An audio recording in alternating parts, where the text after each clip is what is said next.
Osmo Action 5 Pro, setting the shooting parameters. This video introduces how to set the shooting parameters when using Osmo Action 5 Pro. Switch between shooting modes.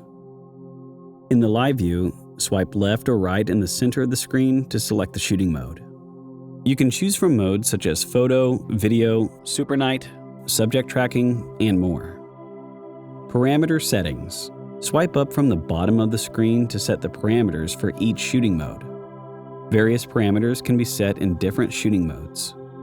Taking video mode as an example, you can set the video resolution and frame rate.